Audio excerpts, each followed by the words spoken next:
Volume 5, Chapter 552, 12th of January, 1947. The following day at Ephraim. Parable on the remembrance of man's eternal destiny. Get up, and let us go along the stream.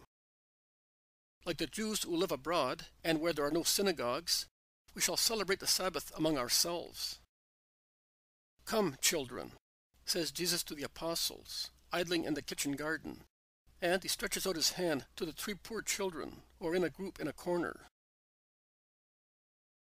They go towards him with an expression of timid joy on their faces, prematurely pensive, of children who have seen things far greater than themselves.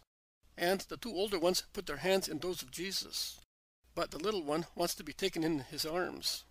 And Jesus satisfies him, saying to the oldest one, "You will stay beside me just the same, and you will hold on to my tunic as you did yesterday." Isaac is too tired and too young to walk by himself. The boy is delighted with Jesus' smile, and he agrees, being satisfied with walking like a little man beside Jesus. "Give me the child, Master. You must be tired after yesterday's fatigue, and Reuben is not happy because you're not taking him by the hand," says Bartholomew, and he stretches his arms to take the child who clings to Jesus' neck. "He is as stubborn as all his race," exclaims the Iscariot. "No, he is frightened. You have no experience of children. Babies are like that. When they are distressed or scared, they seek shelter in the first person who has smiled at them and comforted them," replies Bartholomew. And as he cannot take the youngest one in his arms, he takes the oldest one by the hand after caressing his head and smiling at him in a fatherly way. They leave the house where only the old woman remains, and they follow the stream beyond the village. Its banks are beautiful, covered as they are with fresh grass and studded with wild flowers. The clear water gurgles among stones, and, although meager, it sounds as sweet as a harp, and rustles, breaking against the larger stones scattered in its bed, or insinuating itself into the recesses of some tiny island covered with reeds.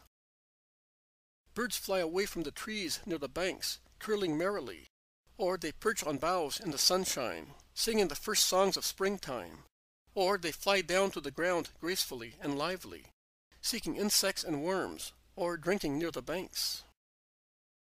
2 wild turtle doves are bathing at a bend of the stream, pecking at each other and cooing. They then fly away, carrying in their beaks strands of wool left by some sheep on a plant of hawthorn, the top branches of which are beginning to bloom. "They do that to build their nest," says the oldest boy. "They certainly have young ones." He lowers his head and, after smiling faintly when uttering the first words, he weeps silently, wiping his eyes with his hand. Bartholomew takes him in his arms, as he realizes what anguish the 2 turtle doves have brought about with their care for their nest. And Bartholomew, who has the kind heart of a good father of a family, sighs deeply. The boy weeps on his shoulder, and the other one, the second one, seeing him weep, begins to cry as well, imitated by the 3rd one, who calls his father in the thin voice of a little child who has just begun to speak. "This is going to be our sabbatic prayer today. You could have left them at home.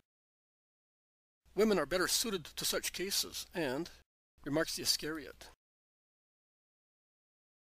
"But she does nothing but weep herself, as I feel like doing myself, because such situations do make one weep," replies Peter, taking the second boy in his arms.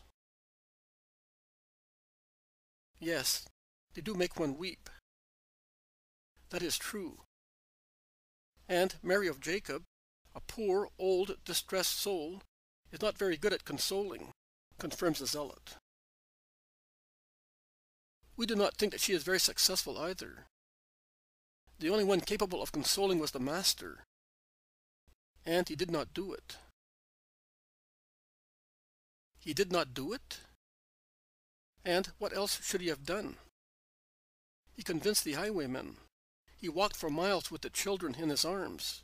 He had their relatives informed. All trifling matters. Since he has power also over death, he could, nay, he should have gone down to the fold and raised the dead shepherd. He did it for Lazarus, who was of no use to anybody. In this case, there was a father, and a widower into the bargain, and there are children who are left all alone. The resurrection should have been worked. I do not understand you, Master. And we do not understand you, as you are so disrespectful. Peace, peace. Judas does not understand. He is not the only one who does not understand the reasons of God and the consequences of sin. You also, Simon of Jonah, do not understand why children should suffer. So do not judge Judas of Simon, who does not understand why the man has not been raised from the dead. If Judas ponders on the matter, since he always reproaches me for going far away all alone, he will realize that I was not able to go so far. Because the fold was in the Jericho plain, but beyond the town, near the ford. What would you have said if I had been away for at least 3 days? You could have ordered the man to rise again with your spirit. Are you more exacting than the Pharisees and scribes, who wanted the proof of a decomposed body, so that you may say that I really do raise the dead?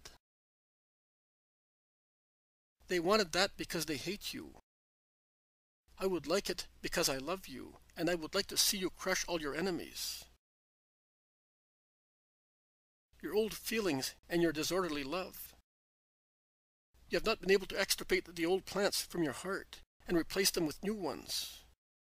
And the old ones, fertilized by the light you approached, have become even sturdier. Many people make your error at present, and many will make it in future. It is the error of those who, notwithstanding the assistance from God, do not improve themselves, because they do not correspond to God's help with heroic wills. Have these men, who, like me, are your disciples, destroyed the old plants?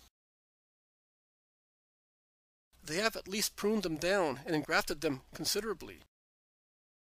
You did not. You did not even examine them carefully to see whether they deserved to be engrafted, pruned, or removed.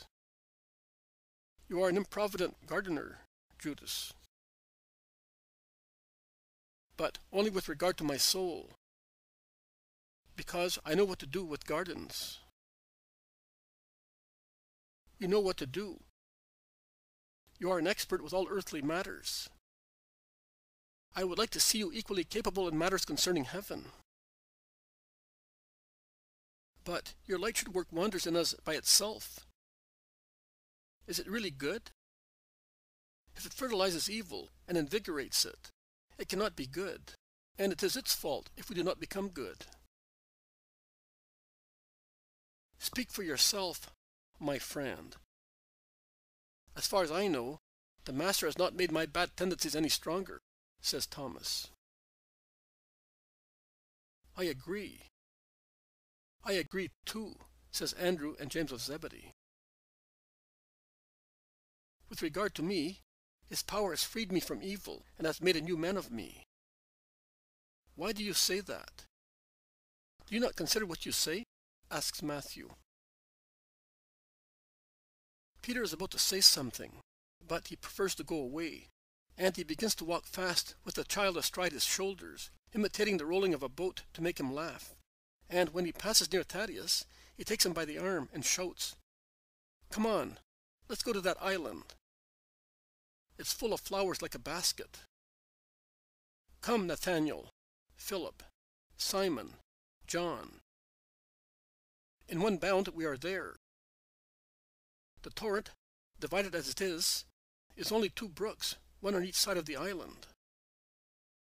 And he is the first to jump, resting his foot on a sandy protrusion a few meters wide, covered with grass like a meadow, and so full of early flowers that it looks like a carpet, with in its middle only one tall, thin poplar, the the top of which is swaying in a light breeze. He is slowly joined by those he called, and then by the others who were closer to Jesus, who was left behind, speaking to the Iscariot. But has he not finished yet? Peter asks his brother. The Master is working at his heart, replies Andrew. It is easier for me to make figs grow on this tree than it is for justice to enter into Judas's heart. And his mind, adds Matthew. He is a fool because he wants to be so, and when he likes, says Thaddeus. He is upset because he has not been selected to evangelize. I know, says John. As far as I am concerned, if he wants to go in my place, I am not at all anxious to wander about, exclaims Peter. None of us are anxious, but he is. And my brother does not want to send him. I spoke to him this morning because I was aware of Judas's mood and of its causes. But Jesus said to me, just because his heart is so unsound, I am keeping him with me. Those who suffer and are weak need a doctor and someone to support them. Of course. Well, come, children. We shall now take these lovely reeds and make little boats with them. See how beautiful they are? And we shall put these little flowers in them to act as fishermen. Look, do they not seem heads with white and red caps? We shall make the harbor here, and here, the fishermen's little houses. Now, let us tie the boats to these lovely, slender grass blades, and you will put them in the water, like that. Then you will beach them when you finish fishing. You can also make the tour of the island, and watch the rocks, hey? Peter's patience is wonderful. He cuts the reeds into pieces with a knife, from knot to knot, removing one side to make little boats. He puts daisies still in bud in them, as fishermen. He digs a little push in harbor in the sand, and makes some little houses with the damp sand. And when he is successful in pleasing the children, he sits down, satisfied, whispering, "Poor children." Jesus sets foot on the island just when the two children are beginning to play, and he caresses them, putting down the little one who joins in the game of his brothers. Here I am with you. Let us speak of God now, because to speak of God and to God is a preparation for one's mission.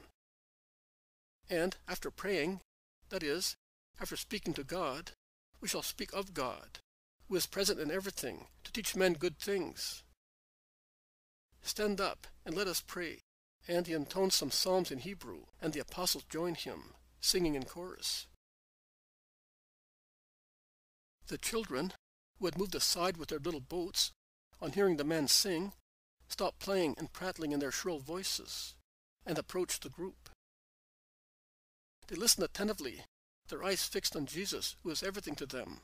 Then, with the spirit of imitation of children, they take the same posture of the praying apostles, humming the tune as they do not know the words of the psalms. Jesus looks at them with a smile that encourages the humming of their innocent voices. They feel as if he approved of them, and they are encouraged. The singing of the psalms comes to an end. Jesus sits down on the grass and begins to speak. When the kings of Israel, of Edom and of Judah, united to fight the king of Moab, and they applied to the prophet Elisha for advice, he replied to the king's messenger, "If I did not respect Jehoshaphat, the king of Judah, I should not even look at you. Now bring me someone who can play the lyre." And as the harpist played, God spoke to his prophet, ordering ditch on ditch to be dug in the wadi, so that it might be filled with water for men and animals. And the following morning, at the hour of oblation, although there was neither wind nor rain, the torrent was filled, as the Lord had said. According to you, what is the teaching of that episode? Speak up. The apostles consult with one another. Some say, God does not speak to an agitated heart. Elisha wants to appease his anger, brought about by seeing the king of Israel appear in his presence, so that he might hear God. Some, instead, say, it is a lesson of justice. Elisha, in order not to punish the innocent king of Judah, saves also the guilty one. Others say, it is a lesson of faith and obedience. They dug the ditches, obeying an apparently silly order, and they waited for the water, although it was a clear windless day. Your replies are correct, but not complete. God does not speak to an agitated heart. That is true. But lyres are not required to calm a heart. It is sufficient to have charity, which is the spiritual lyre with paradisiac notes. When a soul lives in charity, its heart is calm, and it can hear and understand the voice of God. So Elisha did not have charity because he was upset. Elisha lived in a time of justice. We must learn to transfer ancient episodes to the time of charity, and see them not in the light of thunder and lightning, but in the light of stars. You belong to the new times. So why are you so often more irascible and agitated than people of the ancient times? Divest yourselves of the past. I repeat that to you, although Judas does not like to hear it being repeated. Extirpate, prune, and graft. Plant new trees. Renovate yourselves. Dig the ditches of humility, obedience, and faith. Those kings were able to do so, although 2 of them did not come from Judah. And they did not hear God, but the prophet of God, repeat the orders of the Most High. Had they not obeyed, they would have died of thirst in the arid land. They obeyed, and the water filled the ditches they had dug. And they were not only saved from dying of thirst, but they also defeated their enemies. I am the water of life. Dig ditches in your hearts in order to be able to receive me. And now, listen. I am not going to make long speeches. I will just give you some simple thoughts on which you can meditate. You will always be like these children, and even inferior to them, because they are innocent, and you are not. And thus, the spiritual light will be dimmer in you, if you do not get accustomed to meditation. You always listen, but you never remember, because your intelligence is asleep instead of being awake. So listen. When the son of the woman of Shunem died, she wanted to go to the prophet, although her husband told her that it was not the first day of the month or the Sabbath. But she knew that she had to go, because for certain matters, no delay is allowed. And as she was able to understand the matter from a spiritual point of view, she had her son restored to life. What do you say about that? That it is a reproach to me because of the Sabbath, says the Iscariot. So, Judas, do you realize that you understand things when you want to? So open your heart to justice. Yes, but you did not infringe the Sabbath to raise the man from the dead. I did more than that. I prevented their ruin and death, their true death. And I reminded the thieves that. Wait before consoling yourself with the idea of having done some good. I don't believe they obeyed you. If the Master says so. Also Elisha, in the story of the woman of Shunem, says, "The Lord has hidden it from me." So not even the prophets always know everything, replies the Iscariot. Our brother is greater than a prophet, remarks Thaddeus. I know. He is the Son of God. But he is also the man. And as such, he may be subject to being unaware of secondary matters, like the one concerning a conversion and a return. Master, do you always, really always, know everything? I often wonder, says the Iscariot with stubborn insistence. And with what mind do you wish to know? For the sake of peace? Of advice? Or to be upset? Asks Jesus. Well, I do not know. I wonder, and you seem to be upset even in wondering, says Thomas. Me? Of course, perplexity always upsets one. How many quibbles! I do not worry about so many problems. I believe without inquiring, and I am not perplexed or upset about anything. But let us allow the Master to speak. I do not like this lesson. Tell us a beautiful parable, Master. The children also will like it, says Peter. I have still one question to ask you. This one. According to you, what is the meaning of the flour that removed the bitterness from the soup of the prophet's children? Dead silence is the reply to the question. What? Can you not reply? Probably because the flour absorbed the bitterness, says Matthew with no certainty. Everything would have been bitter, also the flour. Because of a miracle of the prophet who did not want to mortify his servant, suggests Philip. Yes, but not only for that. The Lord wanted the power of the prophet to shine also on common matters, says the zealot.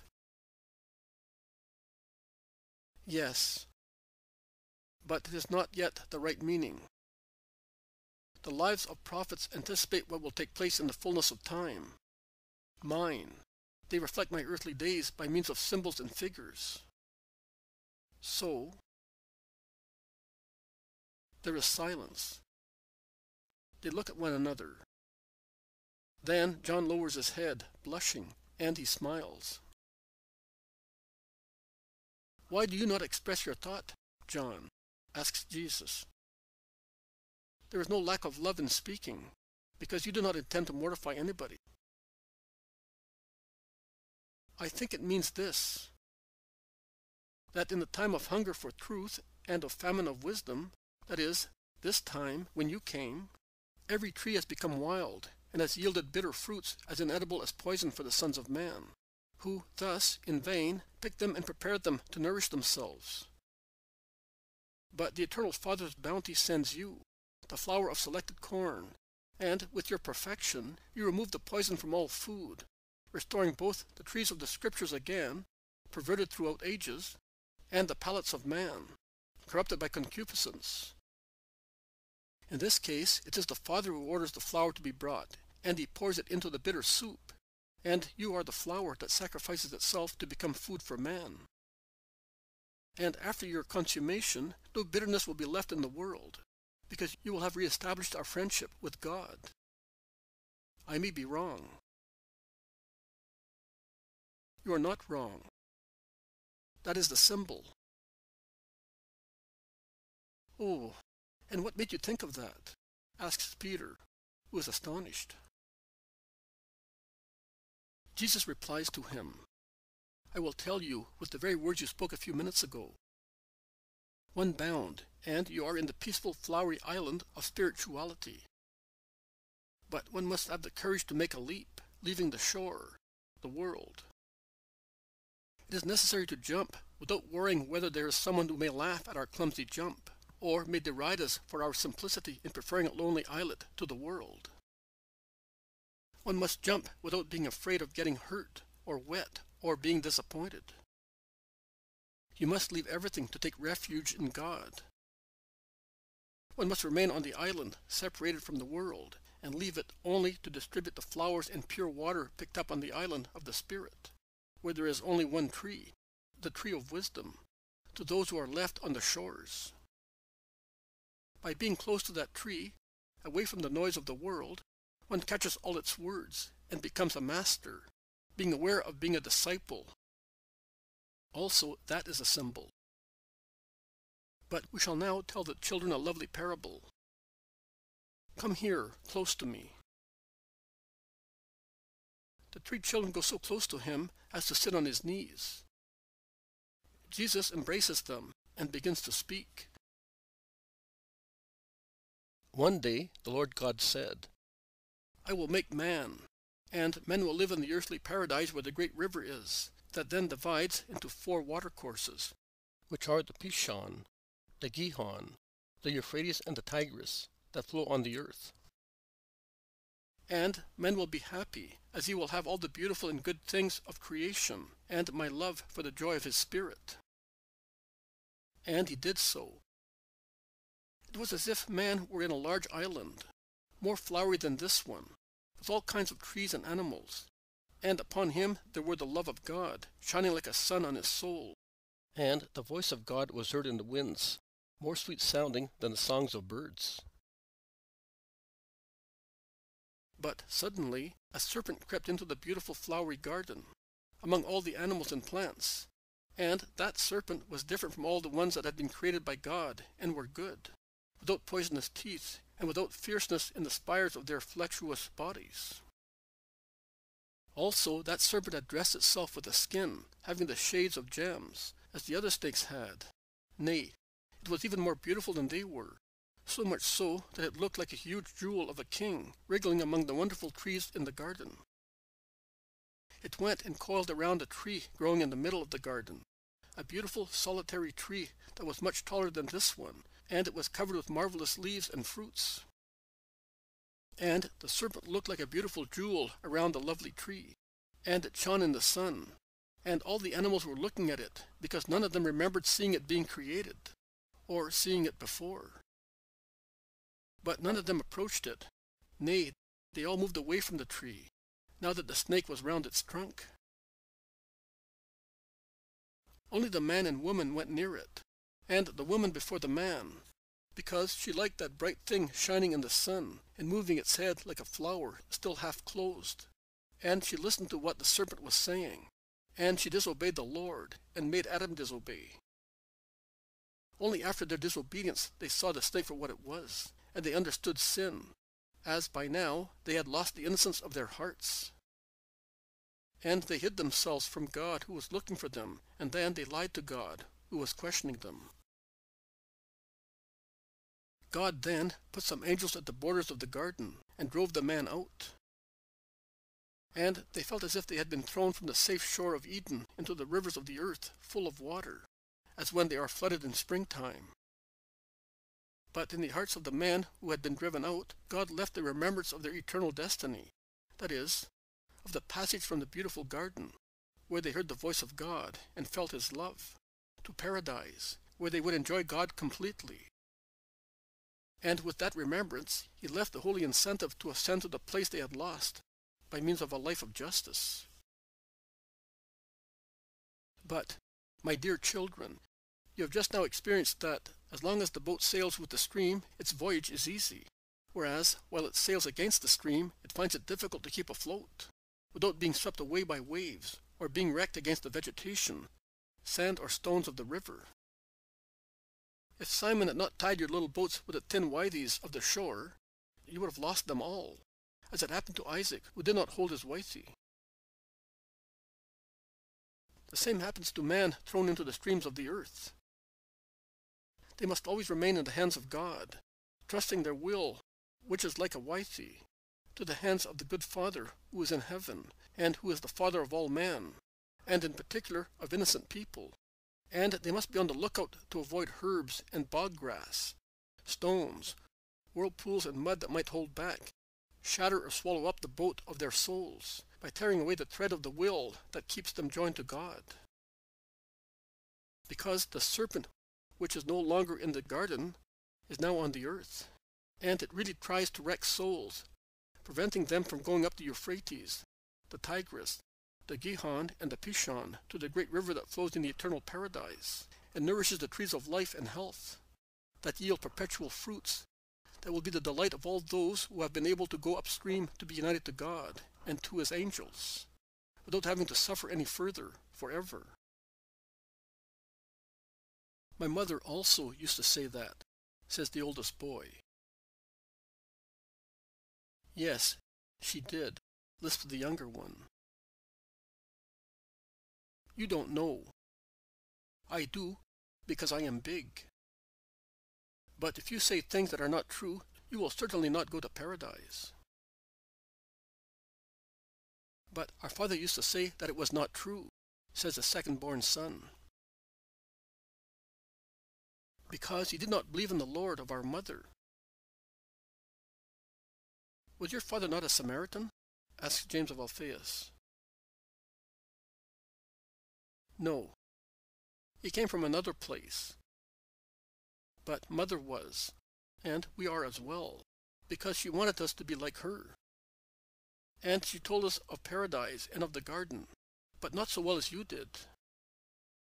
I was afraid of the serpent and of death, because mother used to say that one was the devil, and our father said that death put an end to everything. That is why I was so unhappy to be alone, and I also said that it was quite useless to be good now, because as long as father and mother lived, we made them happy by being good. But now there was nobody to make happy if we were good. But now I know, and I will be good. I will never take my thread away from the hands of God, so that I will not be carried away by the waters of the earth. Did mother go upstream or downstream? Asked the second son, perplexedly. What do you mean, child? Asks Matthew. I mean, where is she? Did she go to the river of the eternal paradise? Let us hope so, my child, if she was good. She was a Samaritan, says the Iscariot contemptuously. Then is there no paradise for us, because we are Samaritans? Then shall we not have God? He called him the Father of all men. As an orphan, I like to think that I still have a father. But if there is not one for us, he says, lowering his head sadly. God is the Father of everybody, my child. Have I loved you less because you are a Samaritan?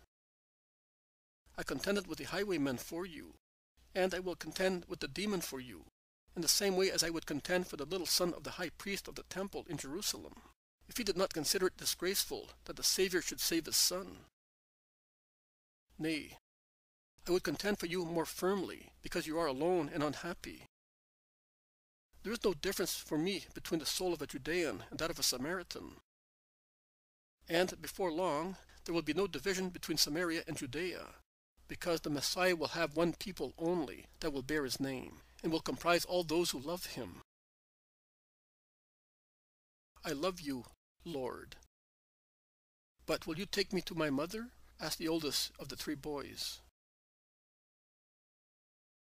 You do not know where she is.